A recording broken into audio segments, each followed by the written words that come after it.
Welcome to the Dirty Snow Podcast, Season 5, Episode 9, Post-Sprint World Cup.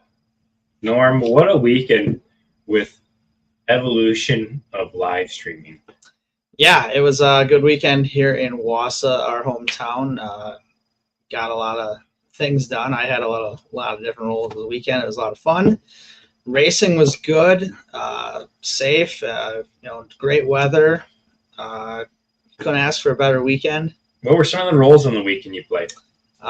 Cameraman in the corner, pit reporter, I guess front stretch announcer. How was the front stretch announcing? That was a new take for us? Yeah, I got asked to do that, voluntold. Whatever it was. I kind of volunteered you. It was a lot of fun. Not gonna lie, blacked out a little bit. Was a little nervous up front in front of all the people. But no, it was good. Hit all the big marks for USSA, for their guys, their sponsors, Build Service Center for those guys. Drivers asked, I thought, halfway decent interview questions and got good responses. Yeah, I think you nailed it. So it was a lot of fun, something different for me. You looked like a young Bobby Donahue with the rest. I got a lot more facial hair and about 30 more pounds, I think, than Bobby Donahue. I think it was more of a natural announcer type. Yeah, I tried. Not physical looks, as he's like 6'2" and. Yeah, but it was fun. Running the camera in the corner is still fun. About 5 feet off the racetrack, so they're moving when they're entering 3. It was good. Got a few crash cam reel clips that I got, so that was fun. Your camera really shows the speed when you have you down in 3, about 4 feet off the track. It's almost to the point where they're coming at you so fast that you can't even keep up and pan with them. Yeah, panning with the champs was the hardest, just because they are coming so fast, and then you're also trying to watch over your shoulder to make sure no one goes through snowbanks. And when they chatter, like at such a one groove track, they get the shelf built in where it starts to build the camber a little bit. Yeah. And when they would hit that or miss it and they'd skip over it and you'd hear the thumping behind you, that was a little nerve wracking when I had my back to the sleds. Oncoming sleds, yeah. Back to the oncoming sleds, and you'd hear them hit the shelf. I think in one of the clips I can hear you say, "Oh my God," or something. I think that was a crash. There's a crash clip that we're going to show later, and you can hear you through the camera because it's a smaller sled, so it doesn't have the sound. Yeah, I think it was a younger guy too. Yeah, so that's why we'll see it later. But we'll get to some housekeeping things. Wausau is really good. Good racing. We'll get to that here in just a minute. So some weekend results. Saturday show, so the Pro Star Cup race. Our guest, Blaine Stephenson, picked up the win over Gunnar Stern and Matt Gady. Little controversy there. Want to chat on that? Should we do it now, or should we do it? We'll ask Blaine his take on that, I think. People were the start was iffy. I don't think the start was it. Well, yeah. There was controversy with it, but we went back and went frame by frame on the live stream and showed that Rico had the flag about a foot off the ground before anyone moved. It was one of those golden nuggets. Like every driver gets them. I hate to say it, Yeah, it was. There's nothing wrong with getting a golden nugget here. No, it was a great start by Gady. Ended up still getting passed. So you can complain. People can complain and whine all they want. It's just 15 laps still to do it, right? Absolutely. 15 laps was the distance of the race, and the man who won really put the laps down and passed everybody he needed to and made it happen. Yeah, exactly. And we'll talk to him in just a little bit. Moving over to Outlaw, Araya Plasky and her dad, Chris Plasky, 1-2 over Ty Webster.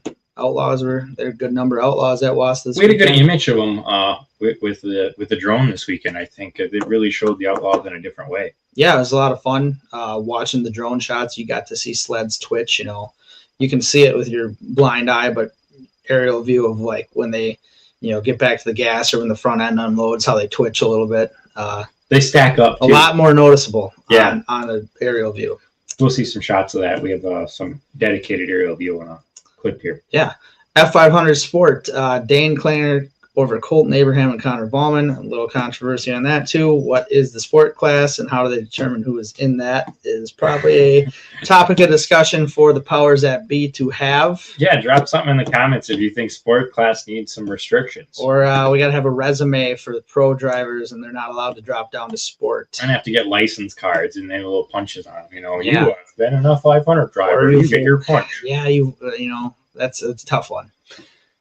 Not for us to decide. Maybe a super license for the champ drivers and a fee to go to tech guys so they can afford more tech stuff. Yeah, something like that. Moving over to F3, Blaine Stephenson swept the day on both big classes over Matt Gady and Gavin Peterson. And then the Sunday show, the Sprint World Cup, our guest Blaine Stephenson over Matt Gady and Gunnar Stern. Same three guys on the podium, shuffled around a little bit. F3 again, Blaine Stephenson swept the weekend in the two premier classes over Matt Gady, and then Nick Kurth made his debut on the F3 sled. It was cool to see. You know, he hopped on Reed Klinger's F3 as Reed is focusing pretty heavily on champ for the rest of the season. Yeah, it was a good opportunity for Nick for sure, and he's been showing good numbers in the F500 throughout the last few years, and yeah, nice to see a little jump up there. Yeah, he unfortunately had a wreck in the LCQ. I believe he was in a transfer spot too to make it into the Decker Triple Crown race, but he was the point leader for a while. So I think he'll still be all right. Should be in the top 10. Yeah, I believe. And then F500 counts for USSA points and the Decker Triple Crown. Dane Klinger over Colton Walney, and then Derek.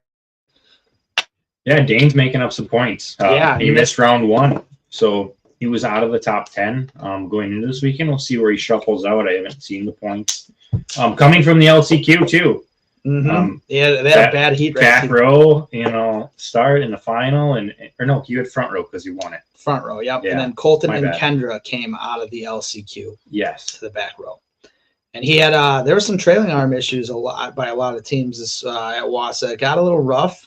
And from where I was sitting in turns 3 and 4, you could really see like the front skis chatter pretty hard. Yeah, I believe Klinger broke one. So Colton did too on one of the heat races. He said the tab on the trailing arm just broke right off. I don't know if the weld broke or hind joint or what, but yeah, crazy. Well, I don't know if they have any more inventory on Wall Brothers of the reinforced ones or the ones they built in-house. Yeah, and I mean, you can make stock Indy ones work. You just got to reinforce them a little bit and make sure they're not pitted full of rust.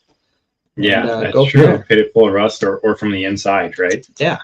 So that was the Sprint World Cup weekend. Some results there. And then a little housekeeping opportunity little schedule update. This is just the first 2 weekends of February. If I missed it, I have more for the next 2 weekends.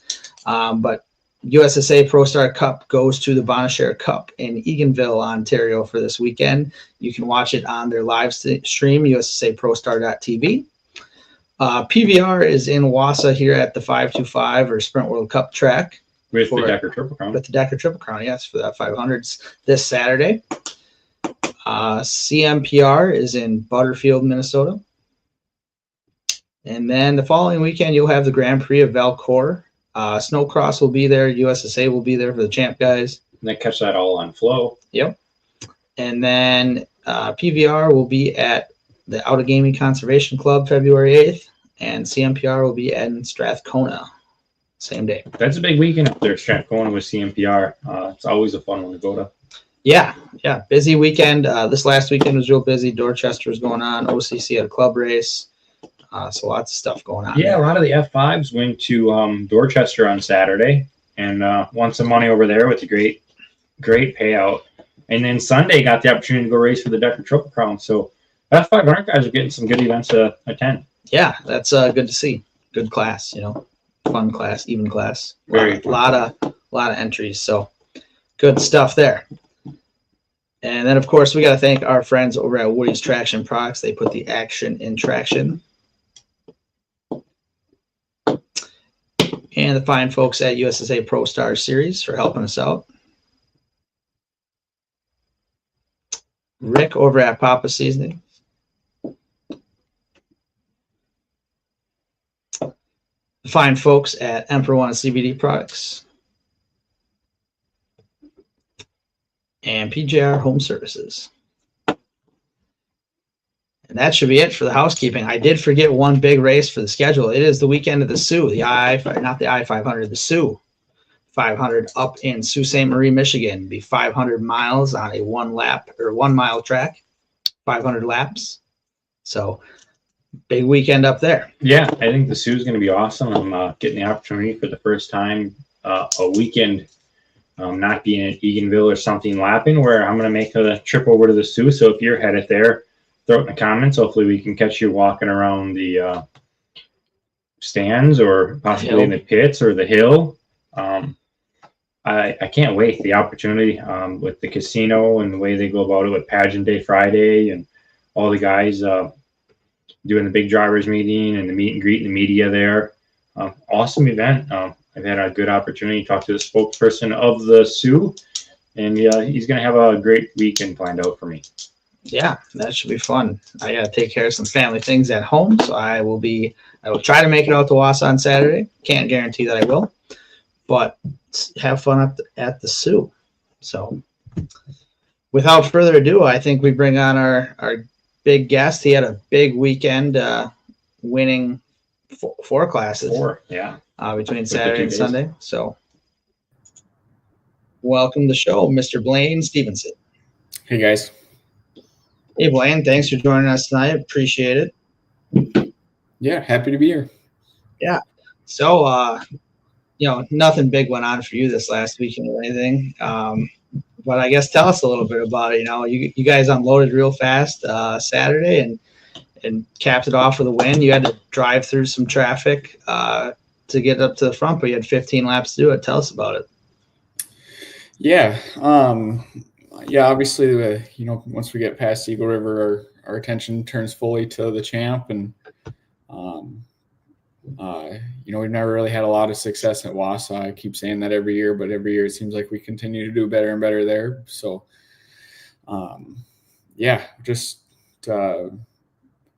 race kind of really came to me. Obviously, we raced Gady earlier in the day, and we really weren't able to catch him when he got by me that one time.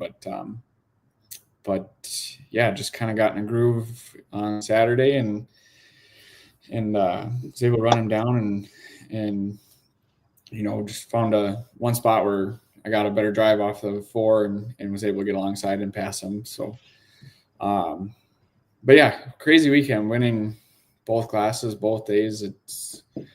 I know I've never done it. I don't really know if it's ever been done, but it was sweet.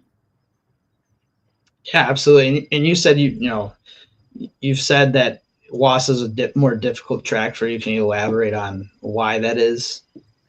Yeah, we just we work on hole shots all the time, but I'm a little bit bigger, but we just don't hole shot the field that often. Usually got to work around at least somebody.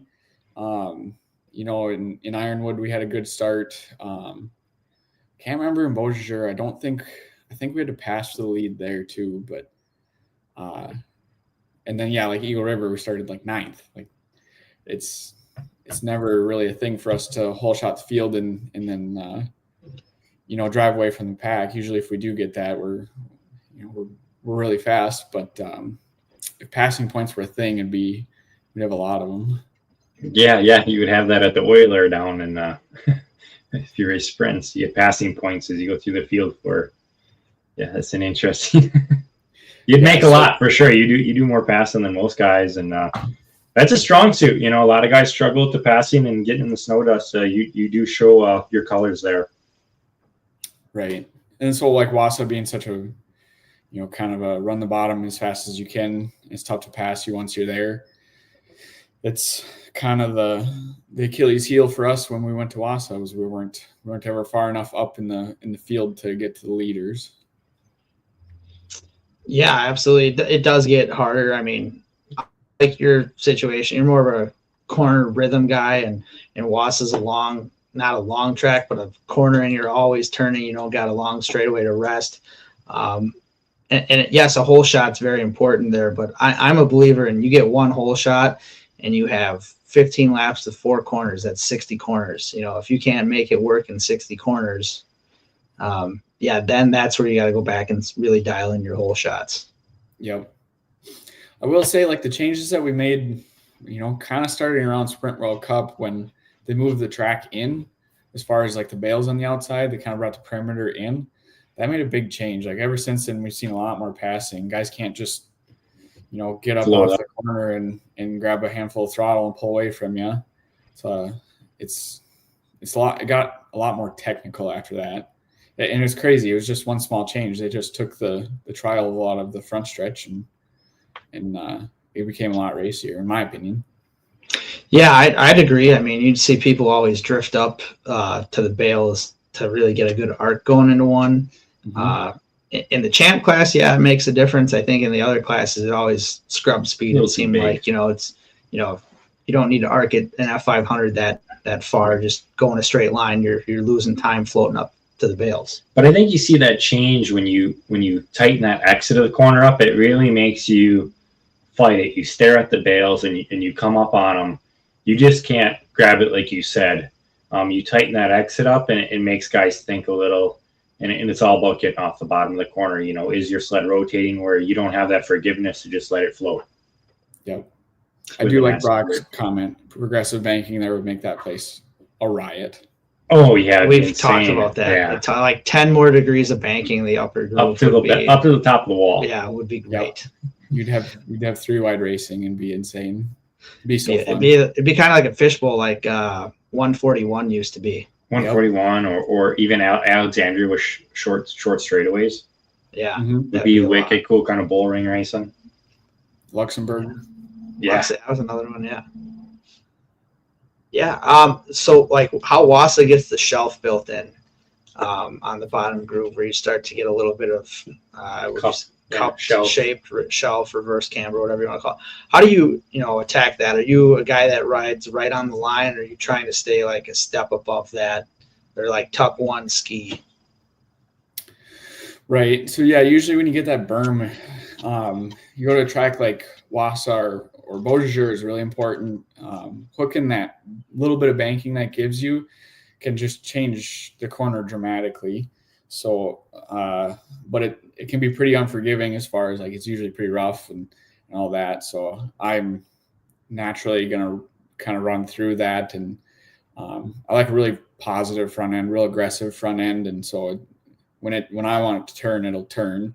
So yeah, usually we're trying to run through that. And I thought too, that kind of gave that track this weekend characteristics and gave some passing opportunities. Some guys didn't drive through some bumps and or you could just set the corner up, a high entry and low exit around guys. So it was kind of all over. But it was kind of funny too, seeing all the comments online like, oh, there's dirt everywhere on the racetrack, and that wasn't even close to the case. Yeah, they got really sandy water, the pond that they pump out. So like once you shave off, I think they only dye the last 50 water truckloads or whatever. Mm-hmm. And they had over 400 down. So I mean, once you get through that, it looks like dirt, but not even really dark. You can see that on the drone shot a lot. If you had access to that, you could later in the weekend you can see how the track moved out, giving even a tighter off corner, and that ledge kind of they kept pushing that ledge out, and you kind of had to cross over it in some points even. Yep. Yeah, it showed a lot of that on camera. Yeah, and then Sunday you picked up the big win in the 20 lapper. Hats off to all the champ guys. We made 35 final laps between the 2 days without a red, so that was cool to see. But you picked up the big win Sunday. What is hopefully going to be a crown jewel race for many years to come. Where does that rank amongst all your impressive wins? It's up there for me just because we've struggled so much. Like I said, I keep saying it and I'll beat it to death, but like that's statistically my worst racetrack. So I've kind of had it circled for a while, and once I got to Wall Brothers, once we started racing with Walls, I knew I had a better opportunity just because their stuff was better than the stuff that we prepared. But yeah, even with them, we've been racing with them for 6 or 7 years. It's just taken a long time to get the job done. We've been close quite a few times, and just got going. Obviously, got to the lead pretty quick, and then Gunner passed us, but tried not to panic and just kind of got in a groove again. It was kind of surprising. We were talking about no red flags the whole weekend in the finals, but Saturday we didn't lap anybody, and then Sunday we got to lappers on lap 11. Yeah, it was a big change. I didn't expect that. And then we got to that group of guys that was racing. It seemed like from 7th to 12th, those guys were all under a blanket. So it was kind of interesting trying to navigate through that. Couldn't really see in the snow, dust, and all that kind of stuff. But yeah, definitely means a lot to get one done. Walls had a lot of good results there, kind of in the earlier days. And, Tommy's got a Sprint World Cup, so it's cool to get my name in there too. Absolutely. And like you said, lap traffic played a big part. From where I was with the camera, I couldn't tell. Were you the leader when you guys caught lap traffic, or did you pass Gunner through lap traffic? No, I got him like one lap before I got to the back of the pack. Okay. Yeah. How hard is it to navigate lap traffic as a leader? I mean, are you constantly worried about other guys? Are you one to go on the outside of someone, or are you going to be the guy that dives kind of off corner underneath them? I'm kind of wherever the opportunity lies. What I've learned in the last few years catching lap traffic is you're going to catch them quicker than you think. It's not like you're chasing a guy that is running kind of the same lap times that you are. Like, we're kind of significantly faster, and it's not because of any specific reason, but that they're racing everybody at the back of the pack. It's a lot tougher to see. There's a whole bunch of factors that go into it, but getting an idea a lap or two ahead of time of where they're running and kind of game planning, it all goes so quick. But I think I almost find it easier to do it as the leader rather than being second or third. In the World Championship this year, like, I've never really been so bad at navigating lap traffic, but that was one of the things that kind of held us up from getting going in the middle of that race, where this past weekend in Wausau, like, just kind of clicked right through those guys in a few laps. So it's just, thinking ahead and kind of having an idea, but high, low, it doesn't matter. Wherever I'm going to get the opportunity, it's got to go. Yeah, you said you hit him at around lap 11. That's kind of the fade point, I guess. It separates and the track gets rough on Sunday. A lot of guys seem to struggle a little once you get into that lap, 11 and on. The arm pumps kick in on Sunday. Your day in racing from the day prior. Yeah, the lap times really do separate, and you do catch the guys fast. And you showed that, and you picked them off so clean. You were setting them up well. You did a few high and low passes throughout that. There was no other guy picking up lap traffic as fast as you. No, and Gady was starting to catch him at the end, but again, Blaine was dealing with lap traffic. So had it been 25 laps, it would have been maybe gotten a little interesting. Would have been cool to see, checkered photo finishes. As a race fan, I guess. Blaine's happy with the result, how it ended. So. It ended when it was scheduled to end. Yes, yes. But equally as impressive is winning all 4 Pro Star Cup Tour races on the schedule so far. What's been the mindset heading into each race this season? I don't think we quite had like this type of thought going into the year. I mean, it's tough to win these races, but obviously we're going to take it, and our stuff's been prepped really well. So just, I don't know, man, we've been just hauling and our starts have been good enough to keep us where we need to be and make some quick time and kind of get rolling, into the races. And my endurance has been good this year. The sleds held up really well. And we've got some speed. So it's a great combination to have. And, especially after last year. Last year was, in my mind, last year was such kind of a failure for our standards. We really didn't win a race. We didn't win a Pro Star Cup race last year. We won Eagle River Friday night, but that was about it. we were pretty competitive everywhere we went, but just never had it dialed up. So I think Walls took that to heart too. The sled that we have now is very, very good, and our motor package is a little bit better this year too. Greg Atkinson's got a really good package for us, and Walls have it rolling, and just puts the pressure on me to go do my job, and we've been doing that, so it's been fun. Yeah, absolutely. You guys have come out swinging this year, and I mean, I got another question. It was, how do you adjust track to track? And obviously the answer is just fine, because you've won at every track you've gone to this year so far. But do you feel any, sigh of relief for the last couple races on the season? I mean, we're a little over the halfway point. You got a pretty decent point lead. Not a time to relax, but do you feel like a little bit of weight is off your shoulders?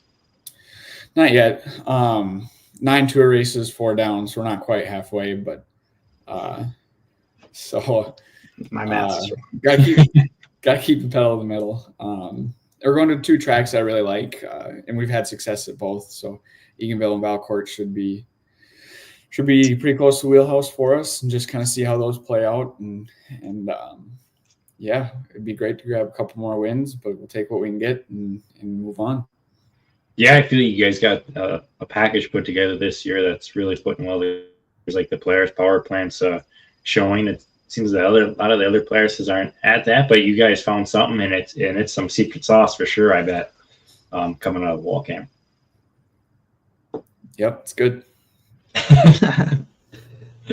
I guess with so many, big wins and success that you've had in your career, how do you stay inspired and motivated to continue doing well and continuing to race at your highest level?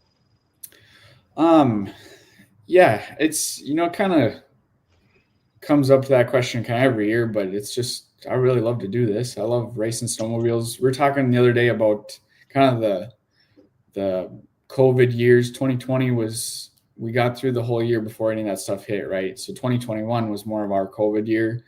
We had 3 races that were scheduled between USSA and Eagle River had their stuff. But, that year we went to the CMPR race in Detroit Lakes and finished second to, I can't remember who, but so it was, it was just like, well, I want to go racing. Well, then in 2022, we kind of had the same situation where not everybody was hosting races, and USSA's schedule is pretty short, but we went racing with CMPR when they had us in Detroit Lakes and Strathcona, and we went to Manawa, and I think that just kind of sums up, we're dedicated to this. I enjoy driving snowmobiles and racing the champ sleds and the sprint stuff, and so it's just, I want to continue to do better and have fun and win races, and that's kind of where that drive comes from. Yeah, it's definitely a fire that it's definitely hard to get out of your system once it's been lit. That's kind of why we're doing this stuff, it's addicting. You can't get away. What's it like being a new father? You're racing now. You have a little one. Does that change the mindset a little? Is it a little more conservative, or are you pushing through the same way? No, as far as like the racing stuff, I found them just as aggressive. It was kind of interesting. Like I thought, will I not go for a gap or whatever? But yeah, my mentality is kind of the same. But I'm a little more probably calm myself. I don't get riled up at situations really with what's going on. I can be pissed off in my head, but not really show the emotion a little bit. So proud of that, I guess. But she's great. Got a little girl, Rory, like 3.5 months old, roughly. And then we're going on the road here for a couple of weeks, and kind of thought about coming back and being able to hang out with them for a little bit, but it's just the logistics of coming back for 24 hours really doesn't make sense or work for us. So gonna miss them, but my wife's definitely the rock star in that relationship, because she's got a lot of work to do. Yeah, and I guess that one thing I got to add to that is, I mean, you've had a very long, successful career, and you're very young, so there's still another good half of that career left. But going forward down the road, do you see yourself being involved in snowmobile racing, either with kids, family, or mentoring someone else? It's tough to say. We'll see where my career kind of goes and ends. As far as like getting on a snowmobile, it'd be great. I've got a lot of convincing to do for my wife, but we'll probably be able to make that happen. I know my buddy Logan's tuned in, so he's got a boy. Maybe we can get him racing. Sorry, Maddie, but maybe in some capacity, maybe kind of stay involved with Wall Brothers in some capacity. Obviously, our relationship with them has been amazing, so we'll just have to see where it leads. I can't definitively answer it right now, I guess. Yeah, you got a lot of racing left to do yourself.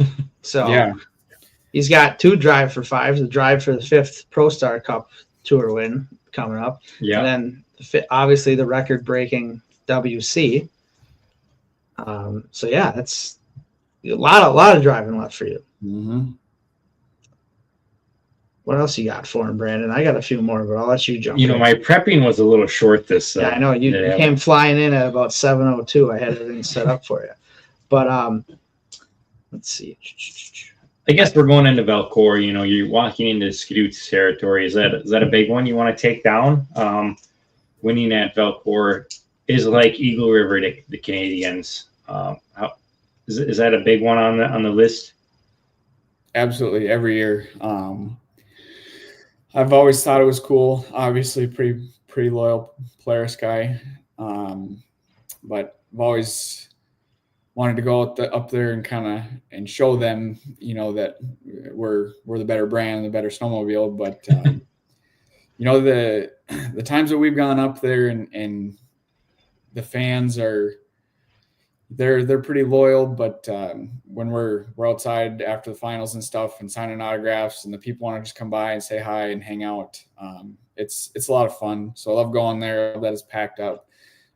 I do really like that Snowcross series is there now. I've got a bunch of friends that are on that tour, and we don't get to see each other race really, or they at least don't get to see us race. We're usually pretty good at hitting one Snowcross race a year, so it's fun to see a bunch of the guys and them get to watch what we do in person.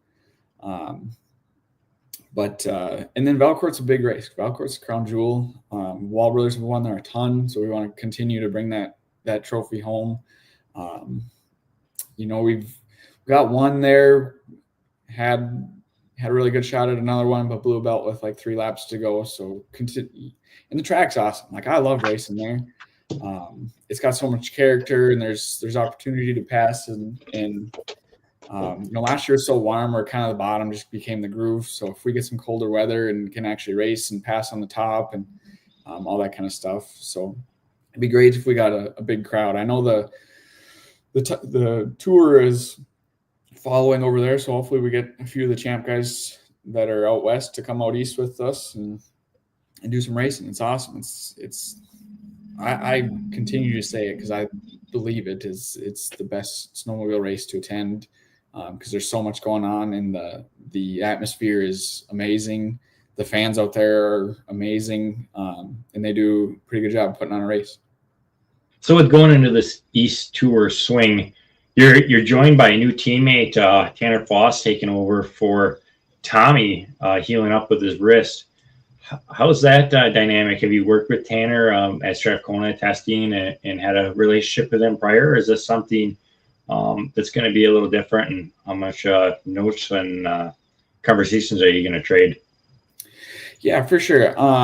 We're excited for sure. Tanner's a great kid. He was running the PDF sleds, which are very similar to ours last year, and he's from up that direction, the same that Walls are, so they know who he is. He's at Strathcona quite a bit, and yeah, we're definitely excited. I'm there I'm a teammate, so I'm there to help. Right from the day that Tom joined Wall Brothers as well, kind of same time as I did, but obviously I had some champ experience, and we were able to go out and talk about lines and what we're doing here, what we're doing there. Still to this day, Tom and I, if he's lost and can't figure it out, he'll come ask me. If I'm lost and can't figure something out as far as lines and whatever, we'll have a conversation on what we're doing, and that door of communication is going to definitely be open. Really excited for Tom to hopefully heal up and get back to racing with us. But in the meantime, Tanner and I are going to fly the Wall Brothers Racing banner as best we can. And, it'd be really good if we could get some podiums together and, just kind of show what we got. Yeah, absolutely. That's part of teammate racing, helping each other out and racing each other, pushing each other to be better. It can get difficult, I'm sure. Sometimes if one's faster than the other, if you guys are clicking skis down the straightaway because you're both fighting for position. But that's all part of it. Has he? No, never. But yeah, that's all part of the good stuff. Yep. So, yeah, more data. 2 sleds is always better than 1, and more teams should be on that. And that's something I'd love to see come back to the sport if the series started to pump some more money into it and had an opportunity for sure. I bet you'd see more 2 sled teams and semis back in the track. Yeah, there's only a handful of them, so it's good stuff. Who all your success on the season so far? Say that again, kind of glitched. Anyone you want to thank for all the help that you've had this season that has contributed to your success? Yeah, for sure. I like to start with my wife just because we have had some weekends that obviously with a newborn, I've left and gone testing. And it always hasn't been a unanimous decision. So she's done a lot for Rory and just keeping the house intact and letting me kind of prep for the season. Obviously it's paying off. So a huge shout out to her and my parents for always doing everything that they do. The whole Wall Brothers Racing team, Dave Dermott for letting me race their sleds, Dustin, Jeff, Jordan, Terry, Matt, Mary, and Brandon, just for all the work that everybody puts in. And then when we're gone racing, everybody that keeps the shop running and customer orders going. And we all know how important that business is to this industry and in our discipline. So happy to be flying the banner there and always gathering data for future products and help and support down the road. So Polaris Racing, their support's been awesome. Signed a new multi-year deal with them over the summer. So coming back, I'll be back for a few more years at least. And really, really excited and happy with them and all of our other partners, Woody's Traction. Sure Rick's watching, so appreciate the Woody's hookup and all that stuff. So Camso, 2 Extreme Designs, Walker Evans, World Tech Industries, RCCA Co-op, just everybody that's part of this. Our whole crew that shows up. We're gonna have kind of a skimp crew. Just my parents and I are heading out to Eatonville, and then we'll have Troy and Logan Betcher with us in Valcourt. So the Betcher family gives up a lot to come racing with us. And, Greg Beener has been with us for the past couple weekends, all 3 of the last weekends. So if we start losing, Greg's got to be called back up.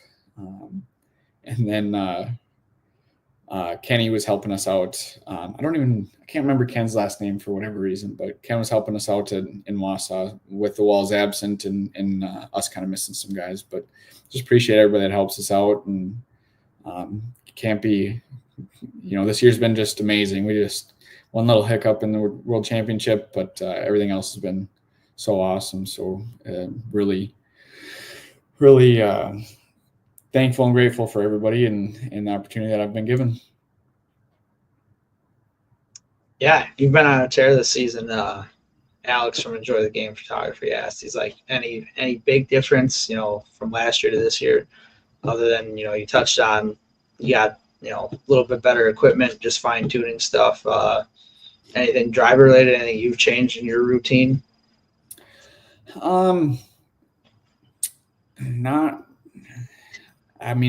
Fitness wise, like with us having a baby in October, my gym schedule got pretty lax after that. Still did my best to make sure I was ready, and obviously been pretty good at that. But yeah, I think it all goes back to the prep of the sleds. It's a new sled this year, you know, a little bit different from what everybody has run or what we've run in the past, with 116 track and all that. And then, like I said, our horsepower seems to be better this year with a little different engine package from trackside, and it's really paying off. So just, yeah, I don't know if I'm in a different mentality too, but we've just clicked ever since the first time we rode that new sled. Everything's clicked. It felt like we had an older sled, the one that we won a couple world championships on. We called it Black Betty. Black Betty was so good for so long, and then you know, last year we built a 116, and then over the summer we built another one. We as in walls, and this one's just been. It's felt exactly like Black Betty did in its prime, and it's been awesome. Yeah, it's always about the whole package. It's never just one little thing. It's everything. And did you happen to get a lot of laps, you know, testing this year? We finally had a cold winter to start the year with. I don't know up in Minnesota by you guys if you had enough test laps this year. Yeah, but I'd say about 70% of them went to the F3. We did a lot of work. That one had a lot of work done to it over the summer too. Just different small tweaks. It's still basically the F3 package that Wall Brothers sells, but just a couple of small tweaks that kind of fit me a little bit better, and just got it to drive better. Up in Beausejour, it really wasn't that way, but we went to Strathcona a lot, and you know, we were hole shot testing one day, and I came back, and it was just Dad and myself and Dermont, and came back after doing a couple hole shots and was just so pissed off at how it was handling through the corner on the other side of the track. And they both kind of wide-eyed looked at me and said, well, we can stop testing clutches. We can let's work on the handle. Let's work on suspension. So that was kind of the day that it got a lot better. And a lot of Jordan Wall's input actually helped with where that sled direction went. So yeah, it was a good year for testing through December for us, but a lot of the focus went to the 600. Kind of as soon as the Champ hit the ice, it was really good. We tweaked on it. We you know, through the Beausejour weekend, it had a lot of adjustments. It was pretty hooked up, but it's just continued to get better and more of my liking. So it's fine tuning at this point, and that's kind of track to track really. So, but it's, yeah, we're super happy with it. Well, that's good stuff. That's awesome. Thanks, Blaine, for coming on and taking some time on your Tuesday. A busy day prepping for Eganville coming up here, the long drive. You got a long drive, yeah. Mm-hmm. And then you're right on the Vel course. So you're prepping the trailer for not just a 1 weekend swing, but a 2 weekend, and then you're back at Waiwega. Manawa, I'm sorry. They're close. We wish it was Waiwega, right? Waiwega is a fun track too.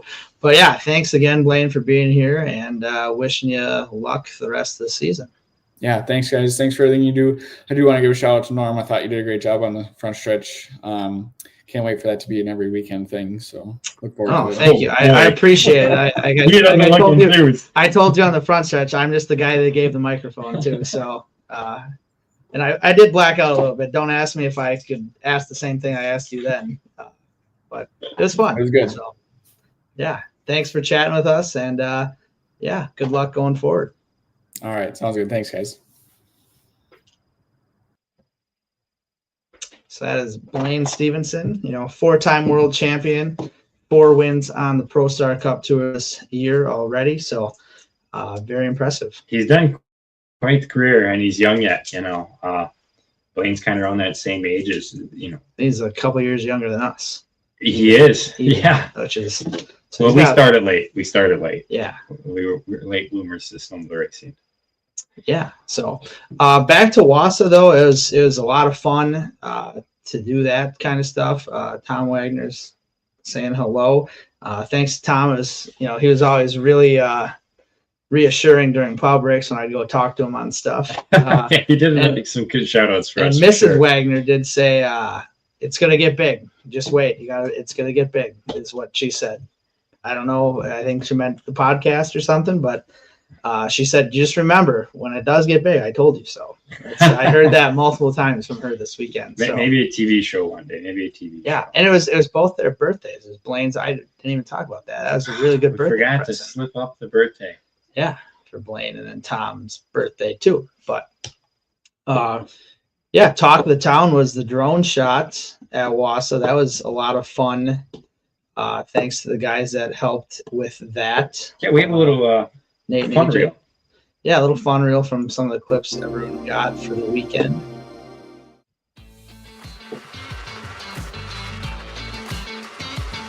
Seven laps qualifying finale here for the second round.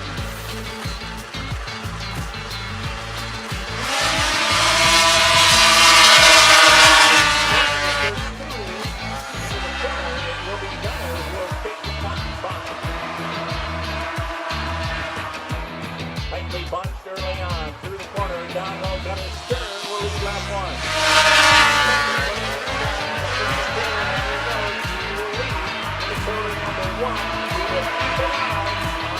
Third spot, that's the bubble position. Here they come on the board. Calvin Peters with the lead.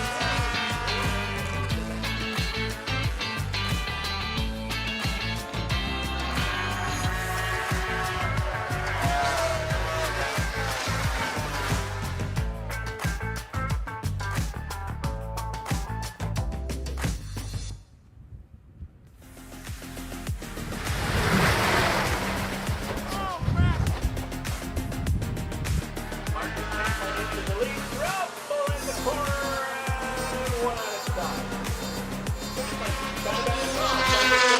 Little fire for Marcus.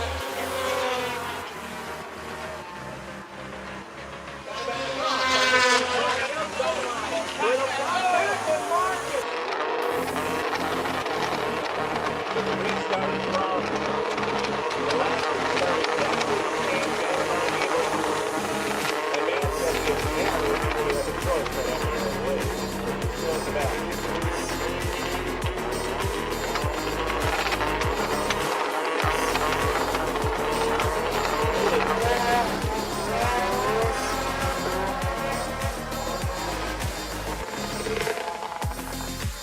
Running a fifth row, look out ahead of him.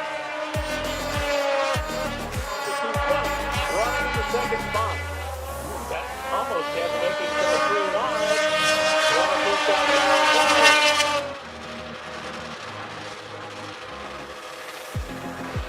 Might have trouble firing at the Stephenson and Will Garceau.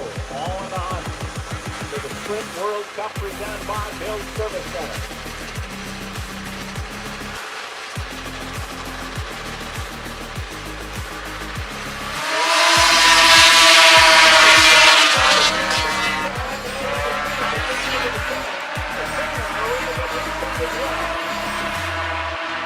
Everybody on because they work through 3 and 4 from the inside. Blaine making the move.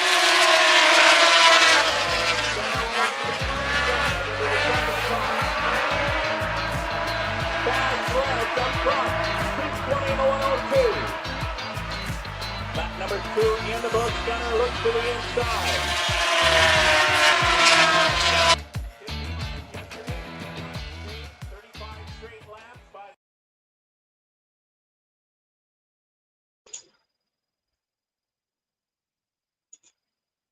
All right. That just shows the innovation with the Dirty Snow Crew with an opportunity with the live stream. Yeah, so there's lots of good things to talk about. I saw a few comments. The live stream, thoughts on that. I think if we want to be the top echelons of snowmobile racing, you need live streaming. Because that's a way to push the platform and the sport to other people that might not see it. I think live streaming is here to stay. It's absolutely necessary. for people to access it that might not be able to attend? I think live streaming in general, we're a cold weather sport. Not everybody's going to come out. At the end of the day, we have an exotic sport that is extreme, and getting it on the right platform is key right now. Even if we were on a free channel that was offered to a cable subscription, or being on Flow like we are at Eagle River with the sport, the numbers, record numbers for Flow. Talking a little with some of the guys from up there, they had record numbers, and it showed other forms of racing dialing into our sport and seeing in exactly how can we present it.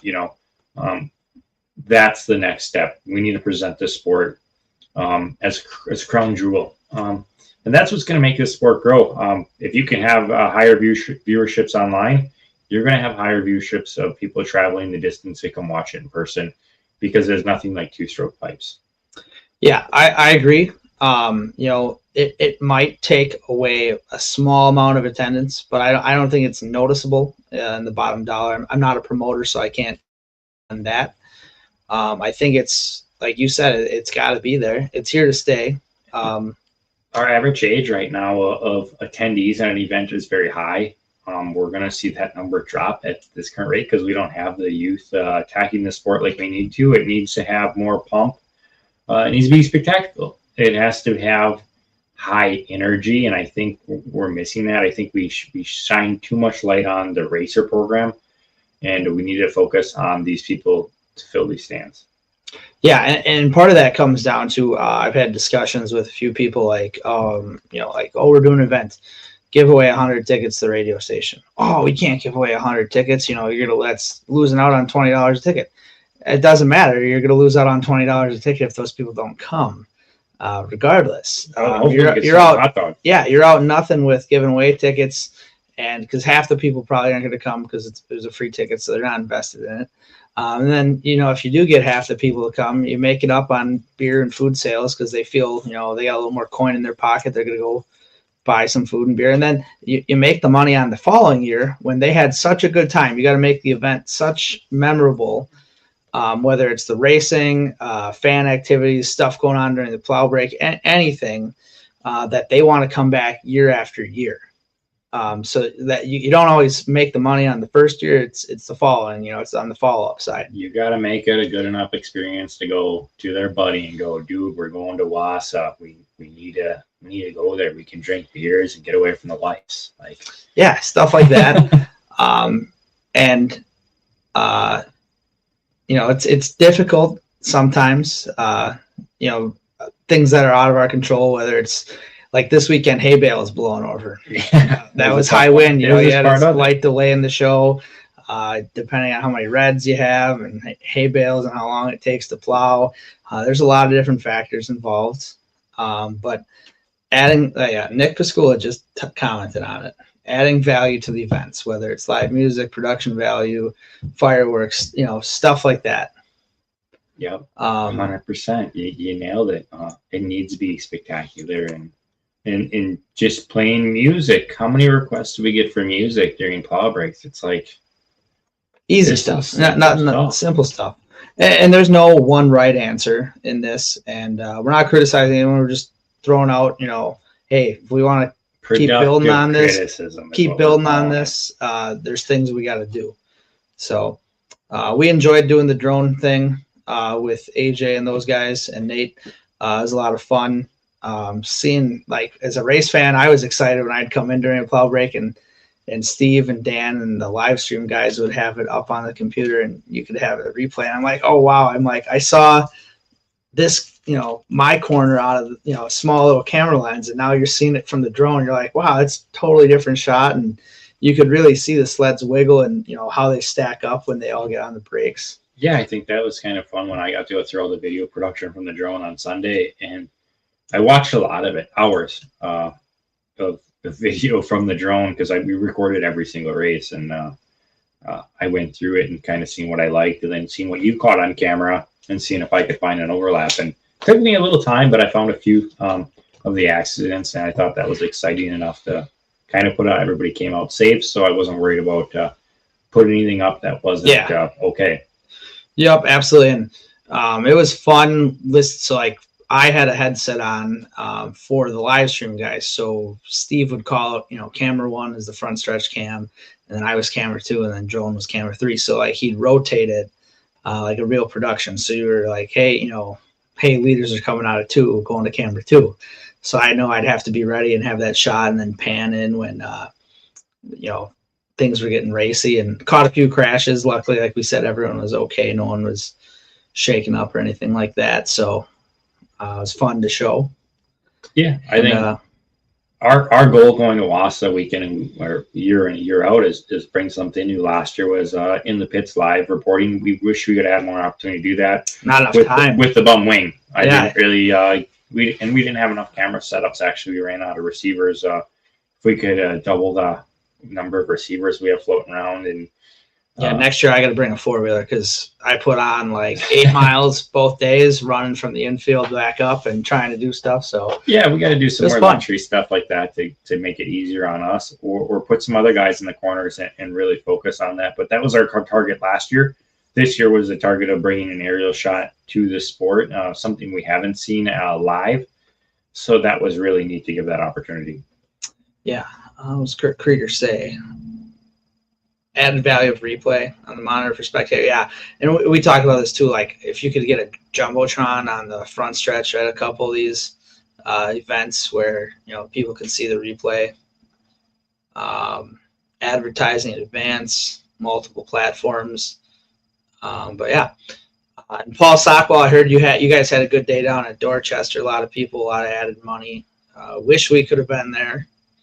I wonder how the track fared. If he might be able to host this Supermod Nationals. He's got a facility. Yeah, we'll talk to him at some point about that. But I think he could pull it off, and it'd be fun to film there. I seen the track personally. I was in Dorchester in the early days, and I think it's a cool facility. And the community wraps around it. If you build some. You got some petty booms in there and you get a few camera shots, that place would be like the dome to be at. It would be a pretty sweet place to race and put on a real production of an event. Yeah, absolutely. Which, don't get me wrong, Paul does an awesome production. He is a promoter. He's got the #1 Hispanic crowd in snowmobile racing. That's what he tells me about that. That's what he would say.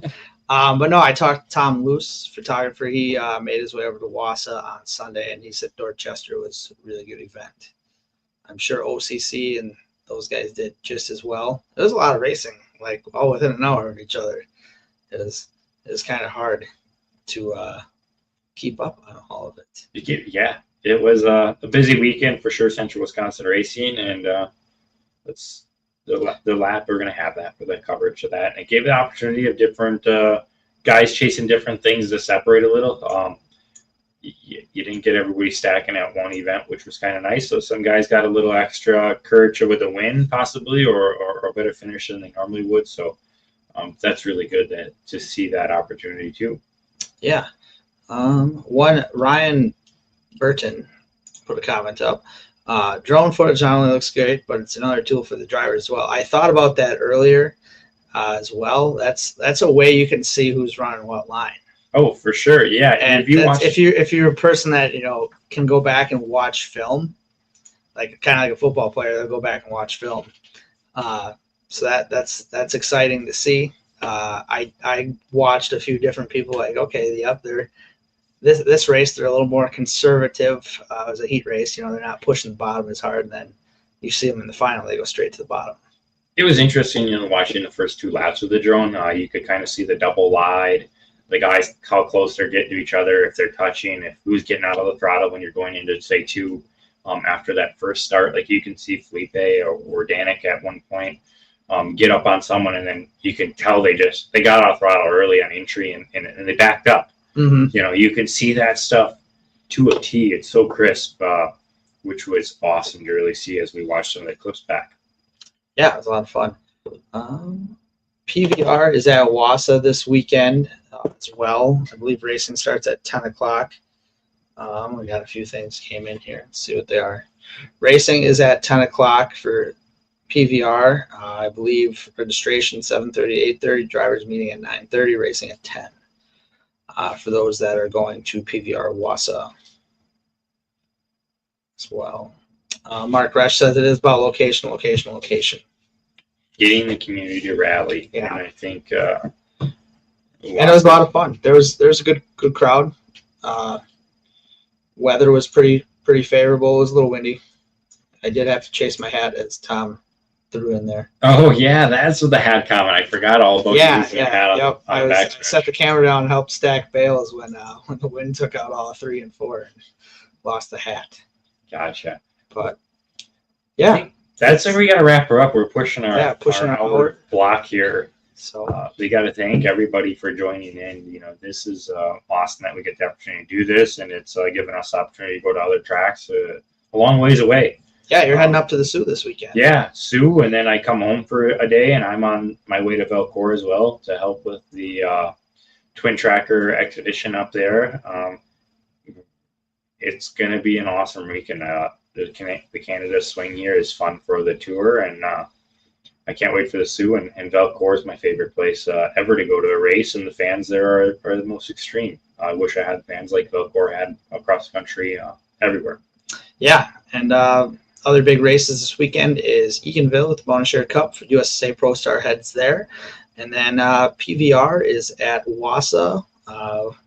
At Sprint World Cup track, so that should be a good tune out there. Weather looks good just about everywhere that racing is going on, at least for the fan side of it. I don't know if it's going to be exactly cold enough for the sleds to run maximum horsepower, but should be good. Thanks to the USSA crew for putting us up at Wausau. It was a lot of fun getting to do a few different things, and looking forward to next year. So thanks everyone for tuning in, and go enjoy some racing this weekend.